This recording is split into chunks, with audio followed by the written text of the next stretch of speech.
Okay. Okay. Lost my words for a sec. Okay. The thing about neck relief is that you do need to change it sometimes, but it's very, very infrequent. The amount of times you do need to change your neck relief. But obviously, there comes a time where you might need to do it, so it's very important that you're informed on how to do it properly and how to do it at all. You change the neck relief by the use of the truss rod, which can be located right here.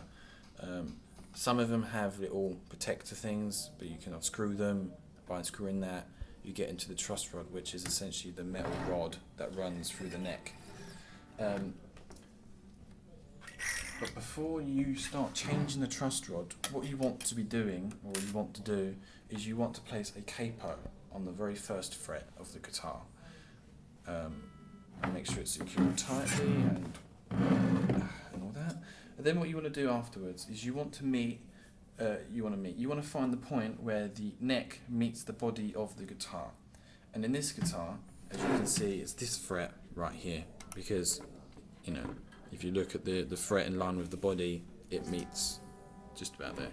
So then what you want to do, still with the capo on, which unfortunately I don't have to show you exactly what it would look like, you want to place your finger on the low E string of the guitar.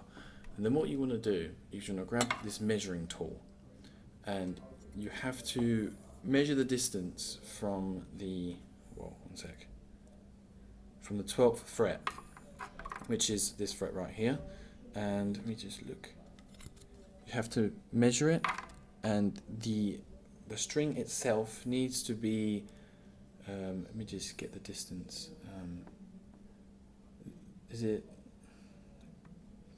I can't find the distance. It's 0.025 millimeters, which is in fact very, very little. I'm not too sure if this exactly has those type of measurements, but as you can see, it's well equipped. So by the use of this tool, you definitely be able to find it out. And then if it is over or under, then essentially what you need to do is you need to change the action of the not the action. My mistake. You need to change the truss rod, which comes back to over here. So if this is under or over, the problem with the neck is it's either too concave or too convex. And in case those are not entirely sure what convex or concave mean, if you used to look at it, essentially convex is if the neck itself was dipping down, so it looked almost like a frown. Meanwhile, concave would look like a smile. So after determining whether it's convex or concave, you need to then loosen it or tighten it regarding the situation. If it's convex, you need to loosen it, because by loosening it, you are making the neck itself more concave, which effectively makes it more like that, which hence increases the neck relief, therefore eliminating fret buzz. What